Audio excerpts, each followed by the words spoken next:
primera característica del régimen, entre otras, por supuesto, no es la única, una primera característica del régimen político que tenemos es que es una democracia sin partidos políticos. Eso es algo que me parece fundamental que tengamos en cuenta y que no olvidemos, que sí sabemos.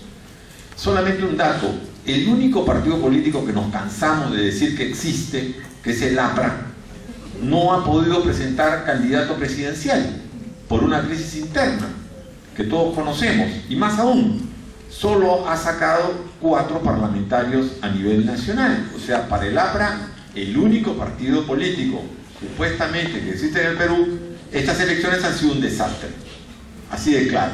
Habiendo crecido la economía en un promedio de entre 7 y 8%, que es un crecimiento espectacular de la economía, un partido no puede tener candidato presidencial. Eso es algo inusual, y para eso no hay que irse a Europa, hay que irse a nuestros vecinos y compararnos con nuestros vecinos, porque a veces nos sentimos efectivamente muy originales y no lo somos tanto, pero en este caso particular, sí, si nos comparamos con nuestros vecinos, en el caso de Chile, en el caso de Argentina, en el caso de Brasil, en el caso incluso de Colombia, porque en Colombia repite el candidato de Uribe. Cuando gana Juan Manuel Santos en Colombia, repite la derecha colombiana, pero repite, después de tener Uribe una aceptación de cerca de 70% del electorado, ¿no? Entonces no estamos hablando solo de Lula, ni estamos hablando de Michelle Bachelet, ni estamos hablando de Tabaré Vázquez en Uruguay,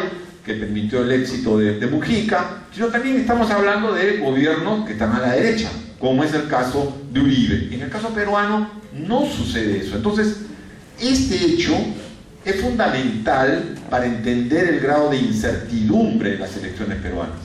O sea, por eso es tan difícil predecir, por eso es tan complicado que sepamos quién gana, quién pierde, porque los partidos o los movimientos políticos, entre otras cosas, sirven para organizar la opinión, ¿de acuerdo? Para que nosotros sepamos más o menos dónde está la opinión política del país. En este caso no sucede eso. Entonces ahí es que se instala, esto no es nuevo, esto ya lo tenemos casi hace 20 años o un poco más, se instala una gran incertidumbre en cuanto a los candidatos y quién puede ser los candidatos que pasan a la segunda vuelta y posteriormente los que ganen. Yo no creo que el elector, esto es una discusión un poco mayor, que el elector dispara por donde quiere. No es tan así, ¿de acuerdo? Porque normalmente el elector que decía que iba a votar por Toledo, no creo que se haya pasado donde Keiko Fujimori, probablemente se pasó donde Ollantumala. O sea, es como que los que dejaron de votar por Castañeda comenzaron a votar preferentemente por Kuczynski, ¿no es cierto? Y ahora los que votaron por Kuczynski, en su mayoría, no votan por Humala, votan por Keiko Fujimori. O sea, hay una cierta lógica, digamos, una lógica de comportamiento del electorado. Yo creo que acá, más que un problema del electorado, es un problema de los que representan al electorado, de los que quieren representar al electorado. Y ahí justamente está en el centro mismo el tema de los partidos, el tema de la falta de movimientos políticamente organizados, estructurados.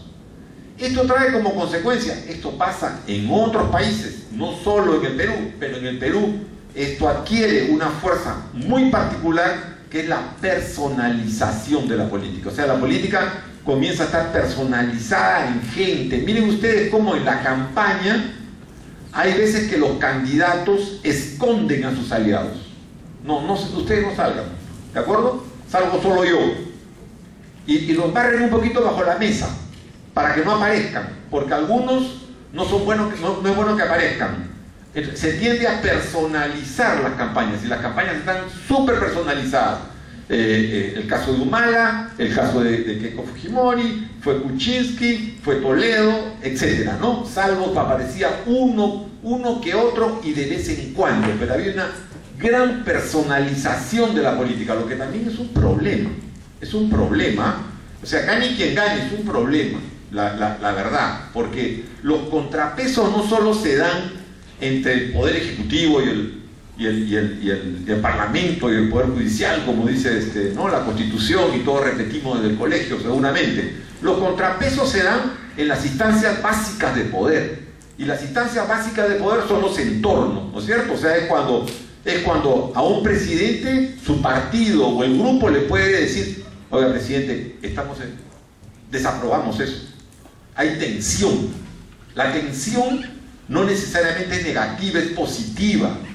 Cuando existe tensión, porque eso significa diferentes opiniones. En el caso peruano, al personalizarse, personalización es entrega de poder. El que el poder comienza a ser personalizado y a ser utilizado de manera personal. Entonces, ese es un problema. Ese es un gravísimo problema. ¿Que esto pasa en otros países? Sí, pasa en otros países, efectivamente. Efectivamente, pasa también. Está pasando ahora en Ecuador. Pero en Chile pasa menos, porque Michelle Bachelet, como presidente de la República, no puede hacer lo que le da la gana. Tiene que tomar en cuenta qué piensa su partido, por más que ella tenga un peso personal. Igual le pasa a Piñera, ¿no? Igual pasa con Mujica, igual pasa con Lula. Lula se puede pelear con gente de su partido, incluso un sector de su partido salió. Fue tan fuerte que rompió con el Partido de los Trabajadores. Y la que llegó segunda en las elecciones presidenciales brasileñas, que es Marina Silva, con un movimiento que es un movimiento ecologista, el Partido Verde, sacó 20% de la votación.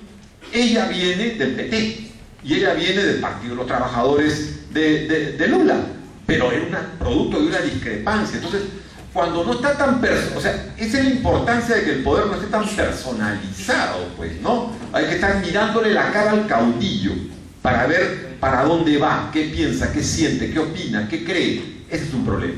Hay una falta de institucionalidad, ¿no? Que afecta a la política en general y que ahora lo estamos viviendo y que lo vivimos sin duda en carne propia de manera muy viva en esta segunda vuelta. En ese contexto, los medios de comunicación, como lo ha dicho Rolando, yo comparto, tienen un gran peso. Sin partidos, con una sociedad civil débil, porque la sociedad civil peruana está débil, yo francamente creo que sí lo está, la sociedad civil, ¿no? Muy débil. Los medios de comunicación tienen abierta la cancha para actuar, pues. Y es por eso que los medios de comunicación son muchas veces más radicales que los candidatos. Los medios de comunicación polarizan más que los candidatos, porque los medios de comunicación son los que están poniendo la agenda de lo que se está debatiendo, permanentemente, insistentemente. Y ellos además quieren vender, son una empresa también, o sea, tienen intereses políticos y tienen intereses económicos. Y cuando los principales grupos mediáticos, o sea, los principales grupos empresariales que controlan medios, caminan en uno u otro sentido, efectivamente están buscando, son como los grandes promotores de opinión, son los grandes productores de opinión, sin que haya la fuerza suficiente de la sociedad civil o de los partidos para contrarrestar esa opinión. Entonces, estamos ante ese hecho.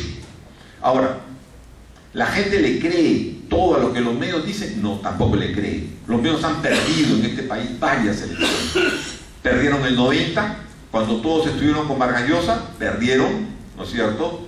Perdieron de alguna manera el 2000 y el 2001, cuando tenía Fujimori controlado todos los medios de comunicación, o casi todos los medios de comunicación. Casi pierden el 2006, porque fue parecido ahora, y Humala sacó 48% y García sacó 52%, ¿no es cierto? Y Humala estando con Chávez, ¿no es cierto? Y sacó 48 contra 52. Entonces, no es que los medios también tengan la posibilidad de hacer lo que les da la gana. Y yo creo que a veces se equivocan, y se equivocan garrafalmente. Ellos creen tener más poder del que tienen.